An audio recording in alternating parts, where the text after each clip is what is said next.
Well, hello and welcome to another recording of the Two Geeks and a Marketing Podcast, a brand new video and audio series to help you keep track of all the latest tech, news, content, and wisdom from the world of marketing. As always, I'm joined by my co-host, a man on a mission to keep marketing simple. He is the voice of the Finance and Marketing Podcast and the host of the Roger Vlog video series. I give you Mr. Roger Edwards. Oh, Pascal, it's so good to be back. It's so good to be back. This show is really gathering momentum and I'm so excited about it. But of course, you are also a man on a mission to demystify digital marketing. You're the host of the Content Marketing Studio video podcast and many other video series. I give you Pascal Fintoni. Thank you so much. So, Roger, this is episode number 7. Yeah. This, is something that I'm starting to really look forward to. I'm wondering whether, in a way, deep down, most people who do podcasts, particularly with a co-host or video podcast, they do it really because they frankly enjoy spending time with their friends. Absolutely right. And you know what? If we weren't sat here recording this with all our gizmos and bits of tech, we would actually be sat in a coffee shop or a pub somewhere with a pot of coffee or a bottle of wine, having the same conversations as we're about to have now, I think. And at the end of the conversation, you and I would say, as we've said for the last 2-3 years, do you know what, Roger? We should have recorded this. We should have recorded this, yes, absolutely. So let me remind you, we launched a few weeks ago now, Roger, our first 4 episodes. Now, number 5 and 6 are out and about, being shared, and listened to and watched by many people. We received some wonderful, heartwarming feedback as well. Seeing those comments that people have been putting both on the YouTube feed and on LinkedIn and on Twitter, it makes it worthwhile, doesn't it, to get that feedback and to know that people are really enjoying the banter, the stories, and the content that we're showing. Yes, because when you and I designed, obviously, and thought about Two Geeks and Marketing Podcast and came up with a segment, we wondered whether actually, we thought, you and I would enjoy the segments and the content, but would others do? And frankly, the feedback so far suggests that we should keep going. And with that in mind, shall we move on with our very first segment, perhaps one of my favorite part of the show, In the News? In the News, let's do it. Right, Roger. So let's begin with news from Airbnb, who's offering movie fans the chance to stay at the last blockbuster store on Earth in Deschutes County, Oregon. The sleepover will allow people to relive the full experience of a visit to the film rental store. Fortnite, the game. Do you play Fortnite? Fortnite sues Apple and Google after it's dropped from the app stores. Now, Epic Games' lawsuit supposedly is not seeking money, but it's asking for injunctions that would change the way that tech firms operate their app stores. Extensive neuroscience studies conducted by Mars, the company behind brands like M&M's and Skittles, shows that marketers now only have 2 seconds to capture their customers' attention online. Ryan Reynolds has launched his very own streaming service, but with just one movie, Foolproof, Reynolds' 2003 movie co-starring Kristen Booth. Now, it's effectively a marketing campaign for Mint Mobile, but I just love the way that they've framed it as a streaming service. TUI, the Europe's biggest holiday company, saw its revenue slumped 98% between April and June due to lockdown measures across most of our continent.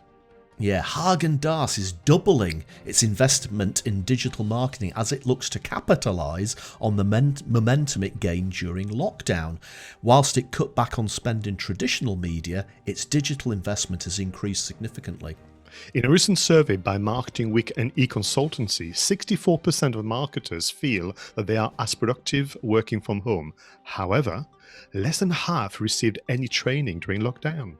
And finally, Pot Noodle hosts gaming experience for virtual freshers fairs. You know how universities start each year with a freshers week? Well, obviously this year it's going to be a bit of a cut down thing because of COVID. So university campuses are going to be replicated by Pot Noodle in a virtual environment. Wow. Okay. Every week I am stunned by both the news and how much my mind is racing. I choose one and make comments. I'm afraid, Roger, as the lead host today, I've done the kind of pull rank and talk about Airbnb and Blockbuster. Let's do that then. That? Well, I mean, I was actually quite surprised that there was even one Blockbuster store left, to be perfectly honest. Actually, I suppose in the back of my mind, I was aware of that. But, Blockbuster is often used by marketers as an example, I guess in the same way as they used Kodak as an example of a business that didn't predict where it was going into the digital world, and they effectively got overtaken by downloads, etc., in the same way as Kodak cameras got overtaken by digital. So I suppose I can see absolutely how Airbnb are capitalising on, I suppose, the nostalgia that people do have for Blockbuster. Because even though Blockbuster's long gone, most of us of a certain age remember it. Most of us even still got our Blockbuster membership cards squirreled away somewhere in an archive box. So yeah, I can see, and I bet the take up has been actually quite high. Well, the sale went on Airbnb on the 17th of August, so a bit more than almost 2 weeks ago now. And I did look into it for you and I, Roger. Uh-huh. I do my research. So it was promoted to begin with at $4 a night, which I thought was very, very, good value. The flight was more expensive, however, for you and I to get there. And currently, I'm afraid to say the marketing budget of Two Geeks and the marketing podcast won't stretch that far. So we'll have to wait. But I mean, you can imagine it just went and was sold out for the foreseeable future very, very quickly. So I take it this was a PR stunt for Airbnb, and a very good one of that. The same way Häagen-Dazs, the same way, Mint Mobile, the same way Noodle are almost bringing two elements that are disparate and should not work together, but they make it work. Yeah, and actually, that's a really good thing. I read recently that sometimes some of the best ideas are to take two things that you wouldn't normally think would work and actually try to plug them together and see what the outcome of it is.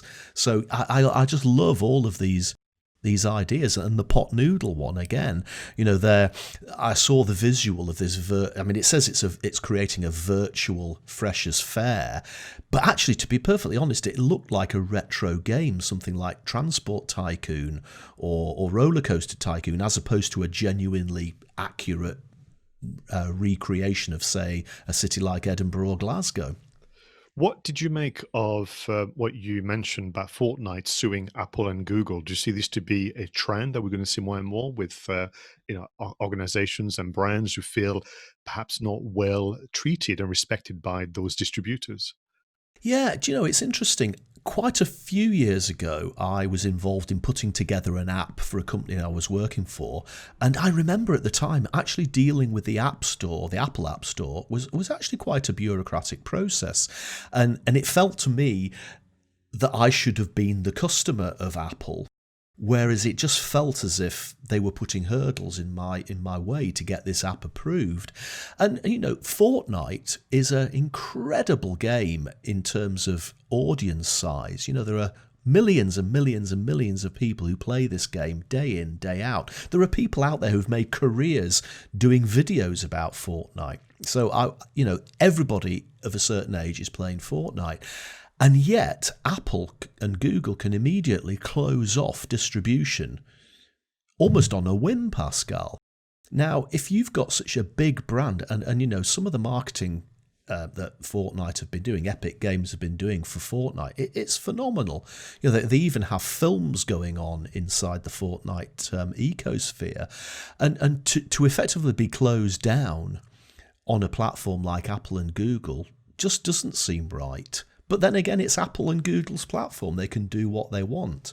So it'll be very interesting to see how this plays out, who will win.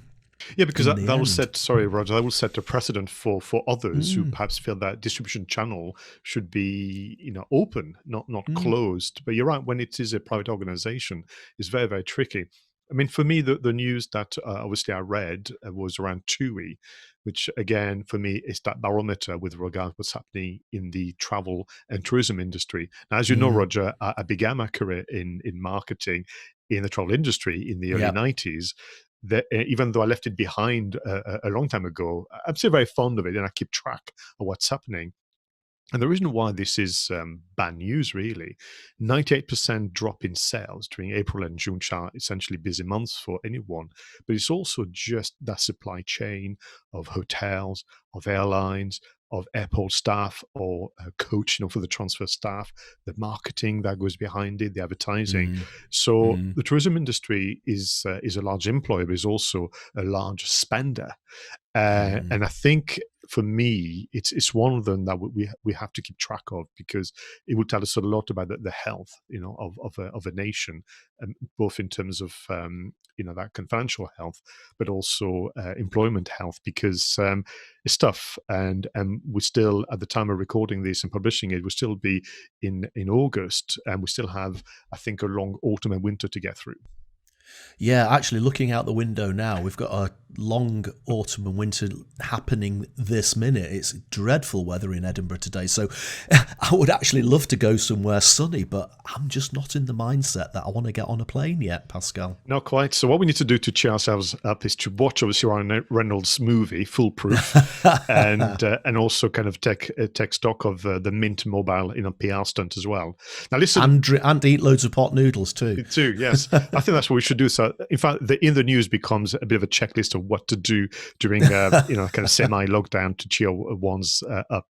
So, Roger, let's move on, if you don't mind, because I need to make sure that time is used wisely for this recording. Let's move on to what I believe to be one of your favorite segment, Content Spotlights. So, in this segment, Roger and I choose a article, a podcast episode, a video, indeed an infographic that really caught our attention. We don't share what we've chosen for a particular episode until the day of the recording. So with that in mind, Roger, please surprise me. What have you chosen for today? I've got an article, Pascal, by a gentleman we both know. We've both been to conferences where this person has been a speaker, and he is Mark Schaefer. Uh-huh. Now, Mark is quite a famous marketing person from the United States. He's written many books, and I've been at least 3 conferences where he's made a speech. And in fact, I've been at one conference where I was also sharing a stage with Mark. And he's got a really nice balance between a motivational style talk, but he's also quite data driven and research driven. So he always backs stuff up with evidence to support his arguments, which I actually quite like. But he's also been blogging for many years, over a decade, and I do like to read his blogs as much as I like to see him perform on stage. And I saw one recently, and it's really grabbed my attention, and it just has a very simple heading: I was saved by my personal brand. Now, I read this article, Pascal, and I thought, this must ring a bell with many people like us who all of a sudden had to face what COVID was doing to our business. Either all of our bookings disappeared, or we had to make a, dare I say, pivot in the way that our businesses operate. We may have had to move offline to online, whatever it might be. Now, as a speaker, Mark, like me and like yourself, suddenly had a load of live events and workshops cancelled within the space of a few weeks. If a few days. Book sales plummeted, which I actually also thought was interesting, because you would have expected maybe book sales might have gone up during a lockdown, but no, he said that his book sales have almost disappeared as well. And on top of that, when you read the actual article, Mark himself did get COVID-19 and was quite sick with it for many weeks. Fortunately, he didn't get the very nasty version, but he was ill for a couple of weeks, and then took another 2 or 3 weeks after that to get back to feeling normal again. And so effectively he's been hit with everything. And his argument is that he was actually really concerned about how the rest of the year would play out. But now he's saying that as July and August have played through, he's finally starting to get the inquiries back, and he's putting it all down to the work that he's put into his personal brand over the years. Now, of course, that personal brand has been built from blogging, it's been built from writing books, it's been built from speaking at lots of different conferences throughout the world. And the reason for bringing this article up isn't really that it's a great article and a lot of his experiences have been reflected in what I've experienced, what you've experienced, and people in our network have experienced. What I'm wondering about is this whole issue of personal brand. And in some areas it can be a little bit of a cliche. But I'm just thinking about all of those people who work within companies. Should they be building a personal brand just in case, something like redundancy strikes because of a crisis like COVID? I mean, I look at my circumstances. When I was working in big corporate, I did develop a big profile within the industry that I was working in. And probably at the time, I didn't see that as a personal brand. I just thought I was Roger Edwards from XYZ company being quoted in the press.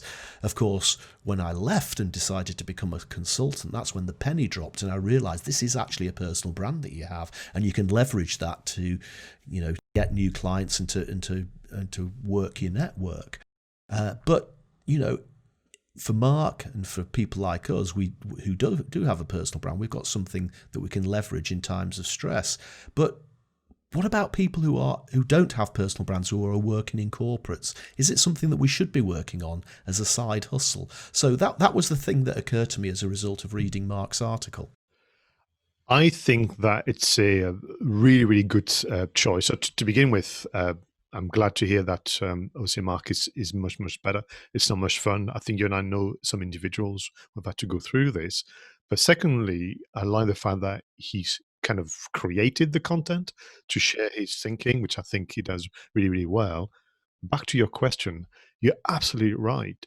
Here we are in a situation where that personal brand really has been the domain of self-employed people or people in the public domain. So the leaders of organizations, or indeed people that would be more customer facing.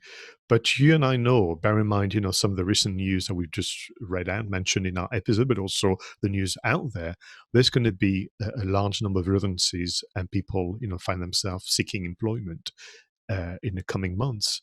And you're absolutely right.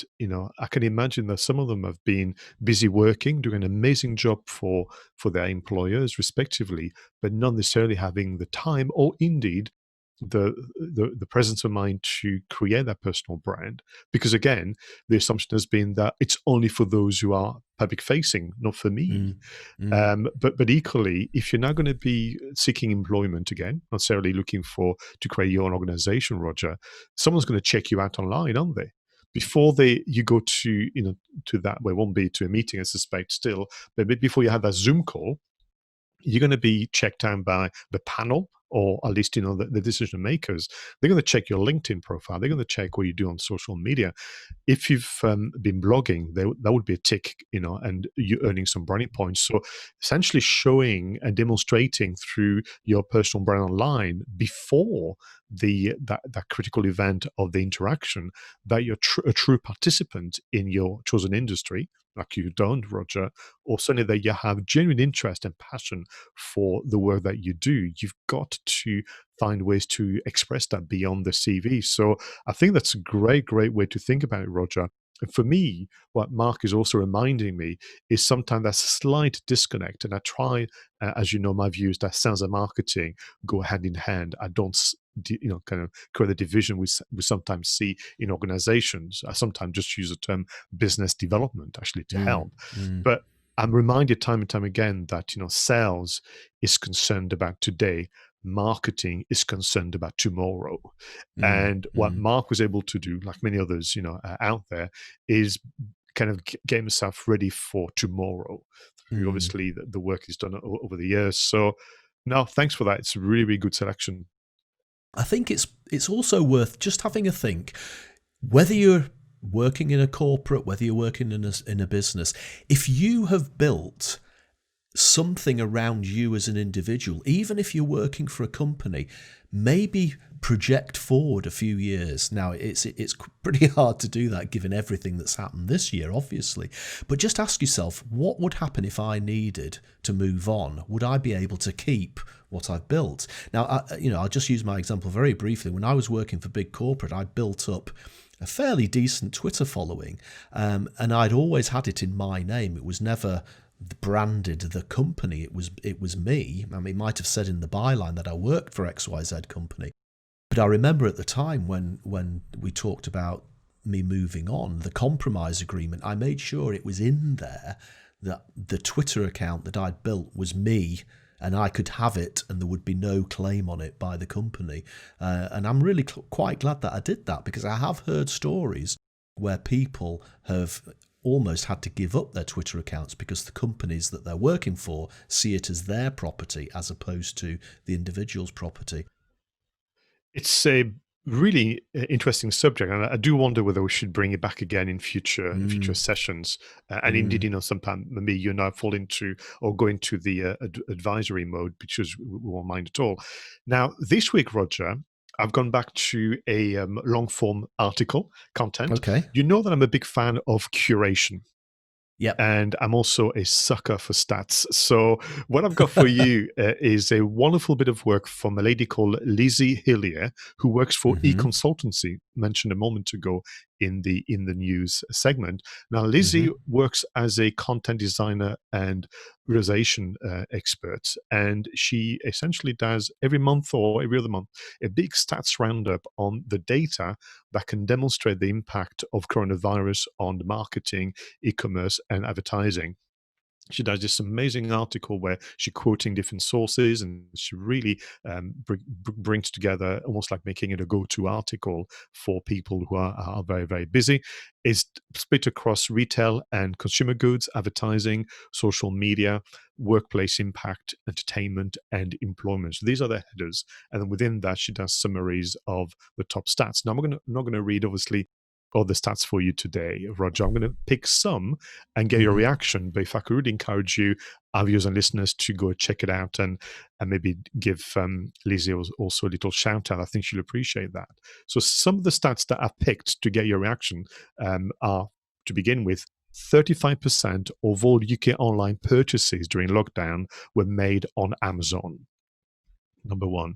Number two, 49% of UK consumers have cut back on their spending in light of the crisis. That's 49% compared to 33% in France and 28% in Germany. Interesting difference there. Next, you've got 27% of UK consumers have started planning and shopping for Christmas. I've got another one for you, which you'll know of in general terms. I've got data for you. Zoom users grew by 2,000% between January and April 2020. Now, just to give you a context, in January, there was just under 700,000 users of Zoom. Now, you could say that's a big number, but that's tiny compared to the numbers using Skype and Teams at the time. Fast forward to April of this year, we are now 13 million users, 13 million users, which is doubled Skype and I would say tripled Teams, which is kind of incredible. Then another stat that you'd be familiar with would be people listening to podcasts. In the US, they've done a big survey. 34% of people aged between 25 and 34 now listen to a news-based podcast. Why is it important? Because actually 2 years ago, they did not. There was another stat which kind of perplexed me. Bear in mind what in terms of the age group that you and I belong to. They were saying that those aged between 44, and 55 are the least likely to listen to podcasts. And that just left me very, very perplexed. And then finally, 97% of UK communications professionals have reservations about returning to work in the office. So this is just a sample of Liz's kind of attempt to give us a flavor of the impact of the pandemic on marketing, e-commerce, and advertising. I mean, there's quite a lot of things in there that I'm just not surprised about. You know, the fact that many people are using Amazon, that's what you would expect when people can't go to the shops. The fact that people in the UK have cut back on spending a lot more than quite a few other European countries is interesting, because the UK is a population just love to spend, don't we? And I think that maybe people have just had to sit back and just reflect upon what they're buying and think, is it absolutely essential to buy that new kettle, or do we wait until things get better? Interestingly enough, that the Christmas one was the one that made me giggle because obviously we're in the middle of August now, and by the time this episode of the podcast goes out, it'll be getting towards the beginning of September. And the beginning of September is usually when the shops start to put the Christmas decorations up, and that's when they start to play Noddy Holder and Slade and Merry Christmas Everybody incessantly for 4 months. And I just did think, wouldn't it be nice this year if we could maybe just put Christmas a little bit further back in the priority, let people just... This year's thrown so much at us. I sometimes wonder whether this year doesn't deserve a Christmas. But, let's just not have Christmas rammed down our throats from the beginning of September going forward. But all of those other stats don't surprise me at all, Pascal. I think it's what I would have expected to come out of this pandemic, but I do agree with you on the age of the podcast listener. Not sure about that. We'll have to ask Lizzie to go back and recheck those figures. Absolutely. Now, what I like about those stats compendium is this idea that they invite you to reflect on concepts that you know already. But, the speed at which we consume information, sometimes I will be the first one to admit that I forget things, or I see something, I kind of clock it, but then I move on to something else, and then it just becomes a vague memory or is forgotten altogether. So what I tend to do is sometimes I don't take necessarily the stats at face value, because there's always nuances and it's only a small group of people. But I like the way it challenges me and makes me reflect on things. It's almost like a moment of reflection. What was interesting when I was looking at this idea of cutting back, I was thinking, you're right. I mean, the UK, number one nation in Europe about online shopping, and they've been kind of, the UK has kept the top spot, the gold medal of online shopping for years and years and years.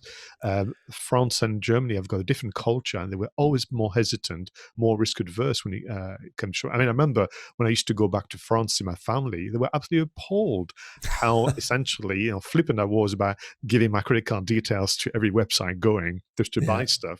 So I think it's fascinating culturally, and I think it captures the mood of what's happening at the moment. And once again, I do regret not buying shares in Zoom back early in the year. Me too. Excellent. Well, thanks again for your comment and feedback. But let's move on to our next segment, Marketing Tech. Now, in this segment, Roger and I choose 2 apps or software solutions that can make life easier as a marketer and content creator. So, Roger, what have you chosen this week? Okay. App, platform, website number 1 is called Mixkit. Now, this is a bit like one that you mentioned in an earlier episode of the show. You drew my attention to pexels.com, which is a website where you can download B-roll footage and photographs which are royalty free, so you can use them in your videos without having to pay any copyright fees. Now, I've come across Mixkit, which actually is a variation on a theme.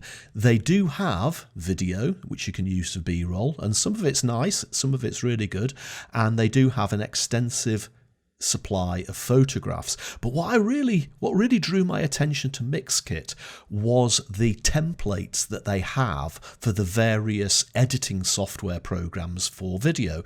Now, I had a bit of a rant about Adobe Premiere Pro on the last episode of the show, but if you use Adobe Premiere Pro, Mixkit have got some fabulous templates.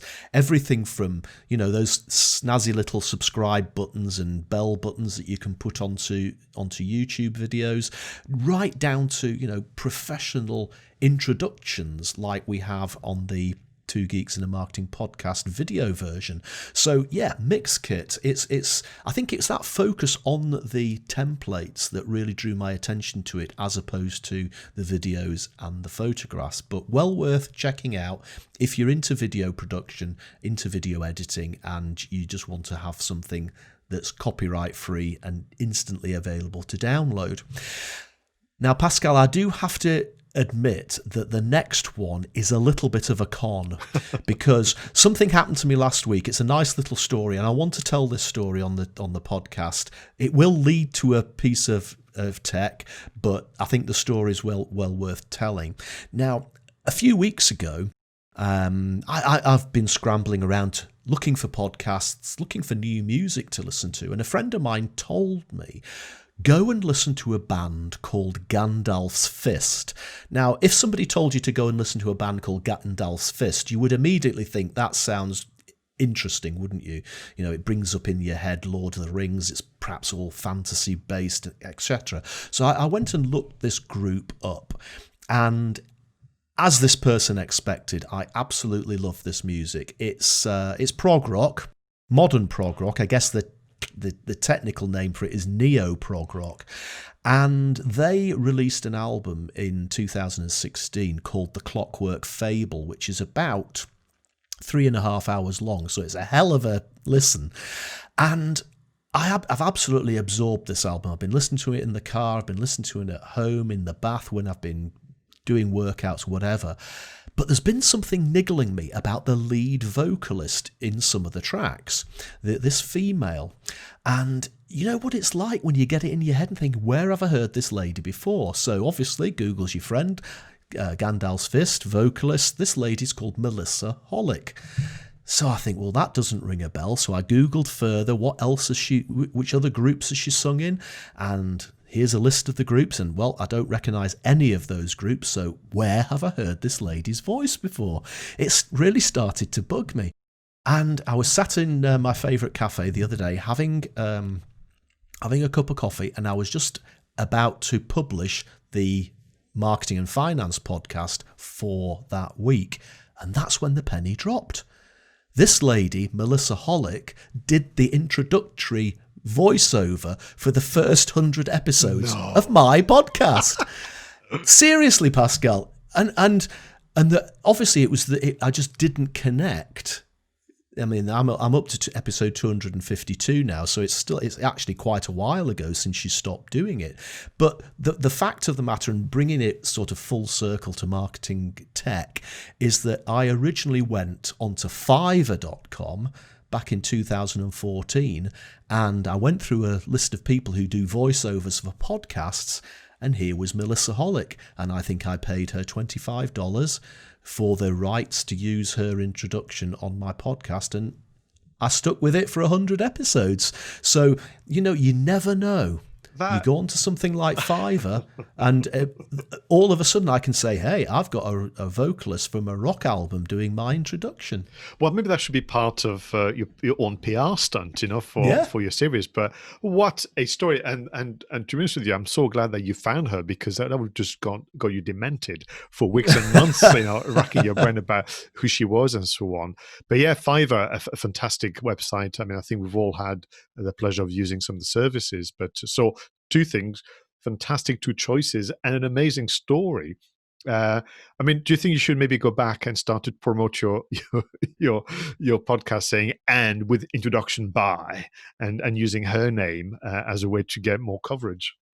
Well, that's a good idea. Maybe I should just bring her vocal introduction back, you know, because I took the decision. I think from episode 100 onwards, I got another vocal introduction from Fiverr as well, and then from about episode 150 onwards, I've just been doing the introduction myself.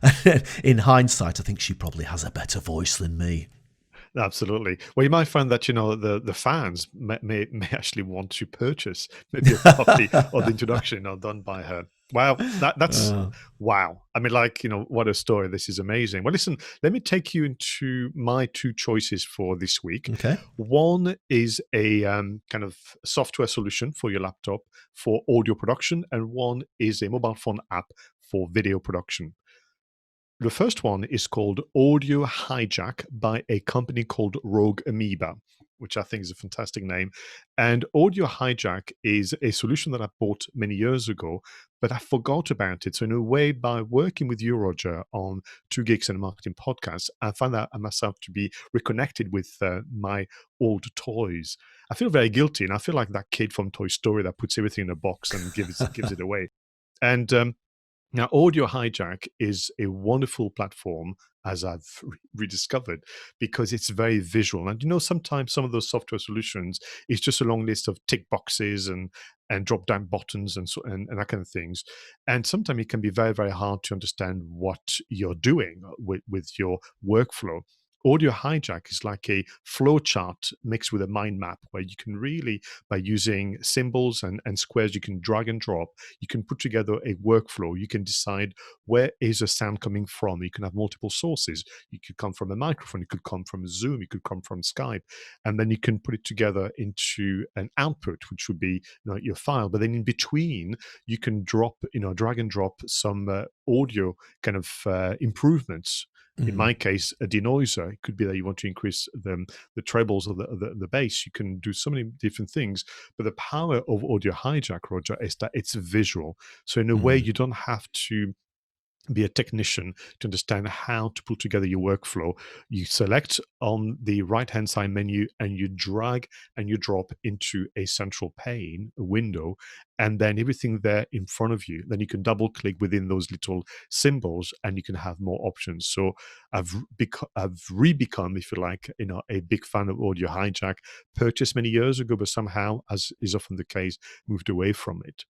The second solution, which actually was inspired by your comment about the Adobe Premiere Rush, about simplicity and what you can do. Now, there's a company out there called Filmora that provide a solution for video production, and which I think is a great way to start to understand video editing. But they also have an app version called Vlog It, vlog as in vlogging, and then IT. And it's a really, really powerful mobile phone app, Roger. You can do overlays, you can do text very simply. More importantly, you can also do narration, which I think is where its power comes from. So you could be recording something, you could be editing something, and then once it's finished, you can literally play it and then record your voice over and then create, a finished product. But also this idea of, very disposable social media content that doesn't need necessarily a lot of work. I think Vlog It by a company called Filmora, who has, again, a whole suite of software solution, could be a great addition. So there you have it, audio production or video production. I thought there would be two worthy kind of solutions for people to consider. Fantastic. I will look at both of those. Thank you. Now, let's move on to what I understand to be, again, one of your favorite segments of this podcast, Roger, This Week in History. In 1935, the first in a series of 6 articles announcing the supposed discovery of life on the moon appears in the New York Sun newspaper. In 1932, Amelia Earhart becomes the first woman to make the transcontinental flight when she landed at the Newark Airport in New Jersey after 19 hours flight from Los Angeles. In 1950, the BBC transmits the first ever live television show from across the channel. The 2-hour programme was presented by Richard Dimbleby and Alan Adair from Calais in northern France. In 1960, Echo 1, the world's first communication satellite, is launched. The balloon enabled voice communication between scientists in New Jersey and a NASA facility in California. In 1987, Dirty Dancing, the film directed by Emile Ardolino, starring Patrick Swayze and Jennifer Grey, opened in the United States. In 1993, Capcom releases Street Fighter II Turbo Hyper Fighting for the Super NES in the US. The Street Fighter II arcade game started the fighting game boom of the 90s. And in 2003, the Blaster Worm, also known as MS Blast or Lovesan, begins to spread on the internet, infecting Windows XP and Windows 2000 computers. Pesky viruses. And finally, in 2006, Roger, the International Astronomical Union defined the term planet for the first time and declared that Pluto was no longer the solar system's 9th planet, demoting it to the status of a dwarf planet. Poor I Pluto. know. I was so disappointed. I mean, even though it's a dwarf planet, it's still a planet. But Yeah. I couldn't help but I nearly burst into laughter. You mentioned two things: Dirty Dancing, because Yes. what a film that was back in the days, and of course, I spent a fortune playing Street Fighter 2 as well. Oh, I spent a fortune playing most video games in arcades. I mean, Dirty Dancing is one of those films. It's a polarizing film, isn't it? I don't particularly like Dirty Dancing. It's okay. There are much better musicals, dancing films to my mind. Footloose, for example. But no, I know a lot of people absolutely love Dirty Dancing, and Patrick Swayze can't get away from the fact that he was a great actor. Great screen performer. I mean, really, in France, he kind of became, a star for the French market with Roadhouse. That Mm-hmm. was, I mean, I remember I went to see it 3 times with my friends. Dirty Dancing, big fan. I think the music, obviously, is the album still to this day is played on radios all the time. From memory, the movie won many awards for the music. I don't think there was much recognition for the acting for some reason. I Mm-hmm. actually saw Dirty Dancing recently. I have to say, Roger, it still stands up. Actually, explored some pretty difficult subject matters, Mm-hmm. and yeah, I think it's a feel good movie. I think alongside to Mamma Mia and many others, but because in '87, I think it'd been some Footloose had been around for a while. I think Dirty Dancing was just that kind of new take on the theme. But can we go back to once again? We seem to always have. I do actually have to tell the listeners of the Two Geeks and a Marketing podcast that my sister was Patrick Swayze's agent, and recently there's been a program broadcast in the States, which was like the life story of Patrick Swayze, because sadly he died young of cancer. And my sister, Kate Edwards, she was featured quite prominently in this show, reminiscing about working with him all those years, from Dirty Dancing through to Ghost and all the other films that he made. Yeah, it was a very good documentary, and she just I think she was the only Brit actually present on the documentary as That's well, probably and true. she Yeah. was she did really well. It was a very moving documentary for everybody, including his sister when they were being interviewed. Now, thanks for that. I'd forgotten. Can I ask about I mean, we seem to always find some news about or this week in history about France somehow. It's kind of comical, but my goodness, Richard Dimbleby must have been so young in 1950. I mean, he's been on TV forever. Has he got like a portrait in the loft or something? Because I mean, 1950, so that's 70 years ago, right? Absolutely, So Richard absolutely. Dimbleby must have been like a teenager. I don't know. It's really quite something. Is maybe Richard Dimbleby's actually immortal, and he's just waiting for the time of the gathering so that there can be only one. It does make you wonder. He does seem to have been around forever. And I remember vividly the blaster worm. I didn't know that it had a name, but 2003, I just started a new job in public sector, and IT security obviously was on the agenda. And I remember vividly, that virus and what was done at the time to protect us and how it was catching people out. And I love the juxtaposition there between Street Fighter 2 in one breath, and then another breath you're talking about battling viruses on computers. Actually, it's not dissimilar, is it? Really, one's a game and one's really serious business. It is, yes. But so this week in history is a fun segment, but also for me, it's a reminder about how quickly things move on, and it comes out. Sometimes it pays to kind of stop and take stock. I mean, I mentioned in my little summary about Echo One. The very first satellite that would allow people to obviously communicate over very very long distances. I think in 1960 that allowed us to be in a position where nowadays we can communicate anywhere in the world. Absolutely right. All right, so let's move on now, if you don't mind, to something a bit different in style and essentially format, the Contents Creators Shoutouts. In this segment, Roger and I take a moment to celebrate the work of content creators out there who are planning, producing, and publishing great content in the written form, in audio and video form. So, Roger, who have you chosen for this week's shoutouts? Okay, I've got a couple for you, Pascal. The first one is a gentleman called Ash Borland, and he runs a podcast called the Personal Branding 101 podcast. So I thought it'd be quite interesting to introduce Ash to you in this episode, given that we talked about personal branding a little bit earlier in reference to Mark Schaefer's article. Now, I met Ash at a conference that I was speaking at last October. I was the closing keynote speaker, and Ash kept in touch, and I've watched his videos, I've listened to his podcast, and very recently he was kind enough to invite me to be a guest on his podcast.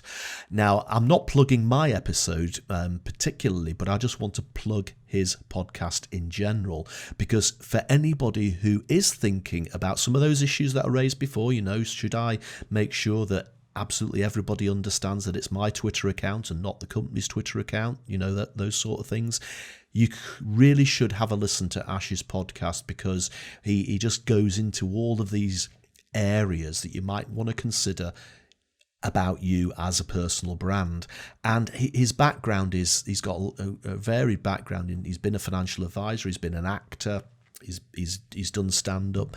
So he just knows what it is to project the image of yourself. So check it out, Ash Borland's podcast, Personal Branding 101. The second person I'd like to draw your attention to, Pascal, is a gentleman called Romin Nikiza. Now, Romin runs a YouTube channel, and in the same way as the My Marketing and Finance podcast predominantly is aimed at a financial services audience, so Romin has put together a video series aimed around the subject of pensions. Now, pensions, to a lot of people, is probably one of the most boring subjects they could ever think about. But Romin does an incredible job of making something as dry as pensions and other investment ideas, to be perfectly honest, seem incredibly interesting. He's got a very engaging style of video production. He tells stories remarkably well. He's so engaging from that point of view, and seriously can make those dry subjects just pop.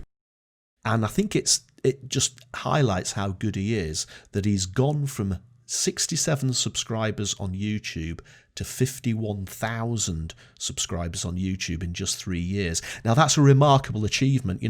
It's all right for people who play Fortnite and who've got 5 million subscribers, because the vast majority of people of a certain age in the world at the moment are playing Fortnite, so you would expect that. But pensions, this guy has built a solid audience on a dry subject, and I think he should be really congratulated for that. Smashing. And you're absolutely right. Where one can get inspiration from is it's when it's hard or harder. And you're right. You could look at someone playing Fortnite and kind of understand why there would be some element of popularity. Someone addressing pension, but finding an angle, an approach to really engage an audience. This is where most people can learn from. So smashing. Thank you very much. Well, Roger, this week I want to celebrate new beginnings. I think deep down I'm a bit addicted to new projects and new starts and new beginnings. So 2 ladies who have launched a podcast recently. The first one is a lady called Chloe Thomas. Now, Chloe is the founder of e-commerce Masterplan, or Masterclass, should I say. And what she essentially is doing is helping people who run B2C or certainly online kind of trading businesses with essentially finding a way to engage their audience and be more successful. Now, she's had a podcast squarely about the e-commerce Masterplan and Masterclass for a while, but she launched a brand new one recently called the Keep Optimizing Marketing Podcast. And what she's doing really smartly, she's going deep into marketing technique and strategies. And she's inviting guests to talk about email marketing in depth and SEO in depth, and so on and so forth. It's just been launched recently. And again, in the spirit of new beginnings and celebrating the work that goes behind it, I wanted to mention Chloe Thomas to you. Now, the next lady is perhaps known to you because she's part of the Upreneur community, is Claire Josa or Rosa, as I would like to pronounce it, the Spanish Yep. way. I need to check with her one day. Now, Claire, as you know, is an author, speaker, and mentor. She's also the host of a brand new podcast series called the Soul Led Leaders Podcast, which taps into Claire's specialism in emotional intelligence and how to get the best out of your team and yourself as a leader by tapping into the heart, not just the brain. So she's got a lovely way to go about it. And the most recent podcast episode that she's recorded is called Post Lockdown Burnout. Why we need to reset our lockdown response. And what she's saying is that, we've been on lockdown and we've been dealing with the consequence of the pandemic since March, which is a long time. Yes. And you should not feel guilty if you feel a little drained and rather fatigued by the whole affair. And what you need to do essentially is work on yourself and start to reset your thinking and your expectation, which I think is absolutely perfect because yes, I mean and it's going to last for a while. This virus is not going to go away just now, Roger. So again, new beginnings, a brand new podcast. It's a new kind of journey for her as a content creator. So I wanted to kind of mention both to you, Chloe Thomas and Claire Josa or Rosa. We shall find out one day. Yeah, Claire wrote a fabulous book called Ditching Imposter Syndrome, which is a great read for anybody who gets those wobbles when they're about to go on stage or whether they're about to take over a big project. So, yeah, absolutely behind you on that one, Pascal. Excellent. Now, Roger, it is time to move on into film marketing. So, Roger, today, the film that I want to discuss with you is Tenet by Chris Nolan. Now, this is a film that people have been waiting for a lot. I mean, it's part of the 2020 batch of Hollywood blockbusters that people have been kind of waiting. But like all those movies, it's kind of been plagued by delays and postponements. So let me remind you that this movie was meant to be the summer blockbuster, released originally on the 17th of July. Then it got pushed to the 31st of July. Then it got pushed to the 12th of August. The date of its release in the UK is the 26th of August. That's what happens to be today, Roger. Well, we did record this a few weeks before that, so I'm hoping that it has actually gone live today because we can't edit this now, can we? No, that's the tricky part about batching content. But certainly, as per my plan on Excel, this episode is going out on 26th of August, which is the date of the release of Tenet. Now, what is interesting about this movie, high anticipation, but little marketing to a point. It's interesting. It's a film I just don't know a great deal about, other than the controversy around its delay. And the only news item that I've seen, Pascal, and again, I don't know whether this is actually true or not, is that one of the reasons it was being delayed, apparently, is that Christopher Nolan is being paid entirely on royalties from cinema sales. Now, again, if you go back in history, it's one of those myths, isn't it? No, well, not myths. It was true, but it's become mythical that Alec Guinness was originally paid a percentage of the takings from Star Wars, and at the time, I don't know what the figure was. He agreed to 3% or something, and he was probably expecting to make a couple of £100,000 tops. But of course, Star Wars became such an amazing, mega global phenomenon that he was effectively minted for life just upon that particular decision. Now, if it's true and Christopher Nolan is going to be paid by percentage of box office takings, then you can understand he wouldn't really want the film launching now when the cinema attendance is so low. So is the fact that it's going ahead, albeit with minimal marketing, as you've said, does that actually suggest that story isn't true?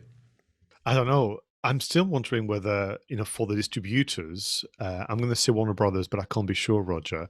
I wonder if this is a test for all the other movies. So this is the first one major production that is being released on 26th of August, they're all going to be watching what's happening in terms of revenues and ticket sales, attendance at the cinemas, and so on and so forth, and then make a decision for the others. So Mm. you've got two things. If this doesn't go well, Roger, what does that mean to all the other movies? Hmm. Number one. And more importantly, as I understand it, Roger, the 26th of August is essentially around the world apart from the US, because in the US there's still some very, very strict lockdown measures with regard to going to the cinema, and they are looking to release the movie later on in September, including Japan from my reading. So for me it's almost like it feels like there's a lot of pressure on Tenet to do well, for not just obviously potentially helping Chris pay his bills down the line, but also for all the others, including Bond 25, that you and I talked about, Wonder Woman 1991, 1984, sorry, and many others like Mulan and so on. I mean, we spoke a moment ago, Roger, that there was little marketing. There was some marketing, of course. So there was the teaser trailer like they always do sometime in last year, and then which has been almost Christopher Nolan's kind of calling card. He does like a prologue, like he does like a Mm. scene that is Mm. not part of the movie, but a scene that kind of builds the story towards it, which was shown just before the rise of Skywalker, which is actually the one when I became aware of Tenet. Hmm. And I Hmm. don't actually remember what the scene was in detail. I just know that the visual special effects of rewinding time just blew my mind. And I thought, Mm. right, and it's Christopher Nolan. I'm going to go and see that. And then back to what you were saying a moment ago about Fortnite becoming almost like another distribution channel. They did release a trailer, I think a couple of months ago, on Fortnite only That's because, of right. course, they couldn't show it at the cinema. So I have to say, I'm not a player of Fortnite, but I could just join Fortnite to be able to catch up on trailers to kind of keep up with them.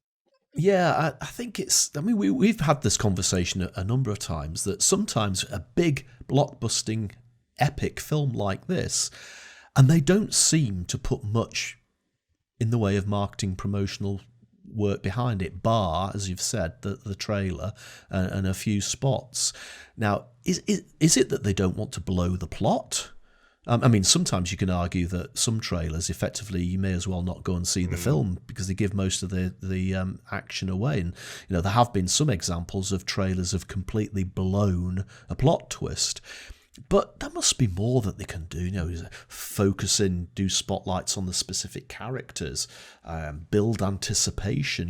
Don't leak the plot in its entirety, but give little teasers away. But for this particular film, given the controversy surrounding its delay, I still know very little about it. I'm with you. I just understand. I mean, sometimes I wonder, what would I want from a film website? Because the Mm. film website for Tenet is mediocre Hmm. to the least.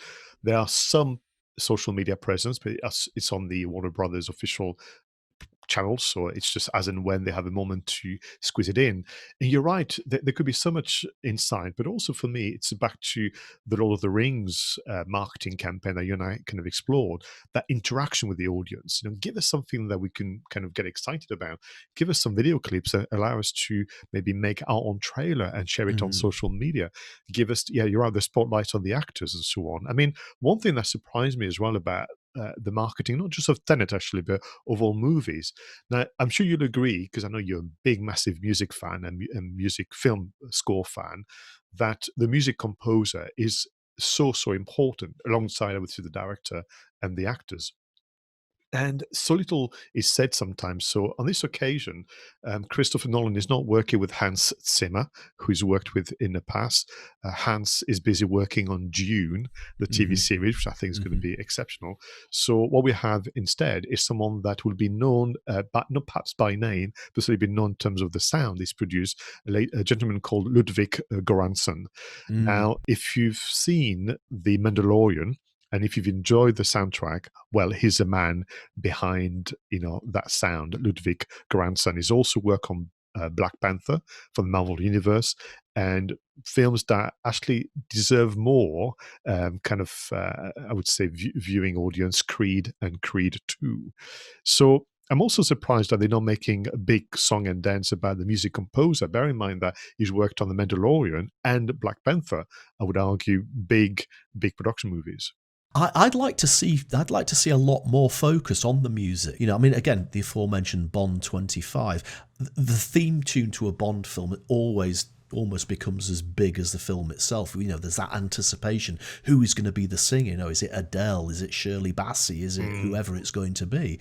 But then, yeah, some films you just don't know what's going on. And the big names like Hans Zimmer that you've mentioned there, John Williams, okay, pretty much household names, but surely there's an opportunity to showcase some of the lesser known composers for films and to use things like Spotify and YouTube to really big them up and make it as big a part of the film promotion as the actual stars themselves and the plot itself.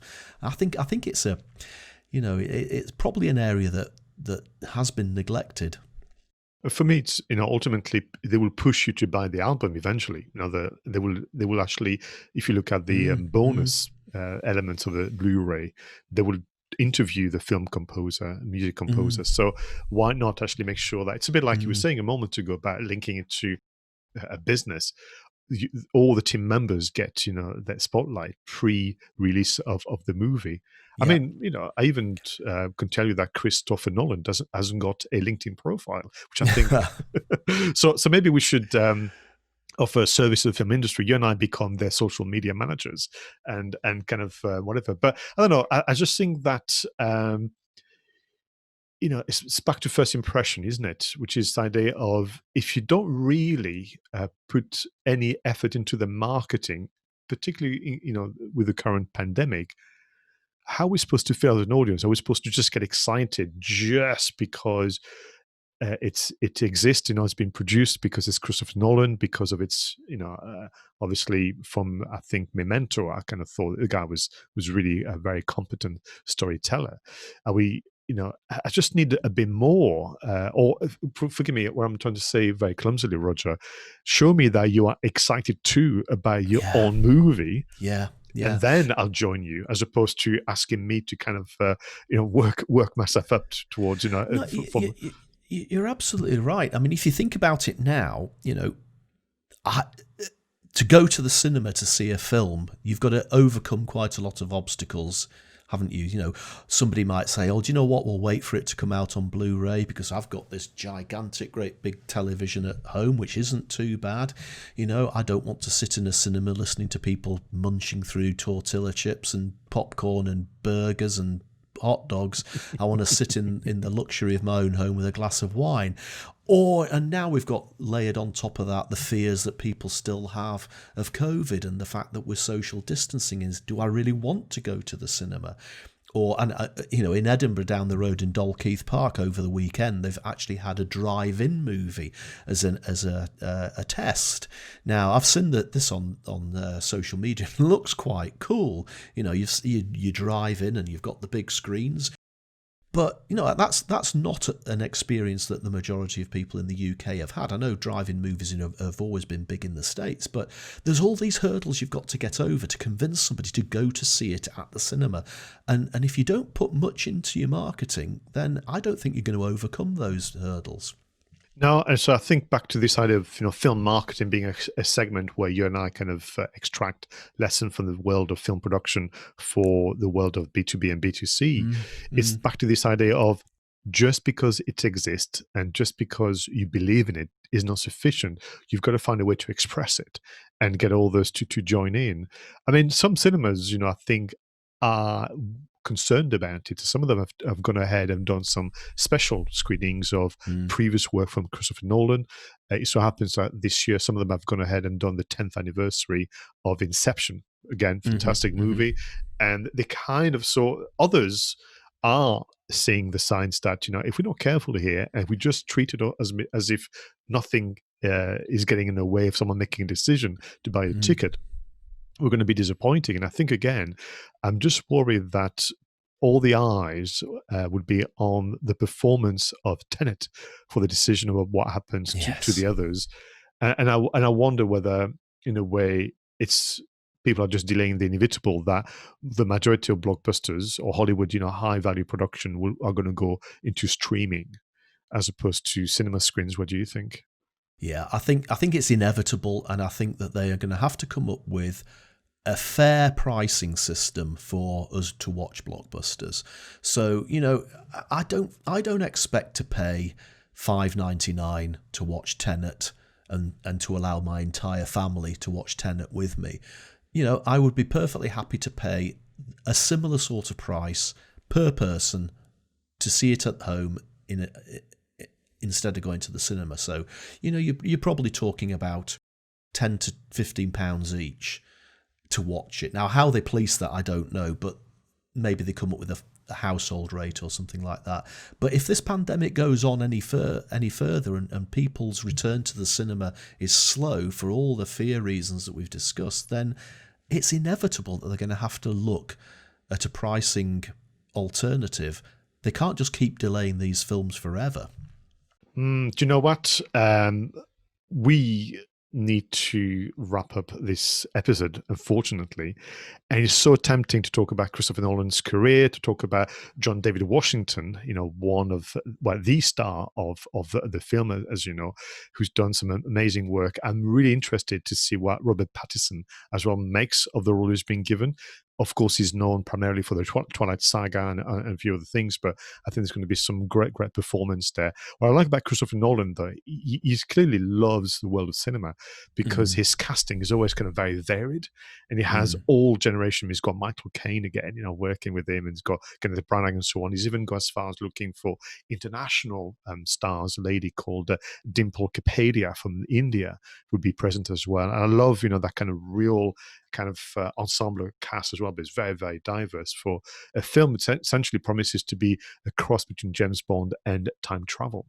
Oh, I just love a time travel movie, going back to the future again. Excellent. Well, listen, this was episode 7 of Two Geeks and a Marketing Podcast. Thank you so much for our viewers and listeners. Please do subscribe and leave your suggestions and comments in the usual places. He was Roger Edwards. I was Pascal Fintoni. Until next time, go out there and make sure your marketing is done right.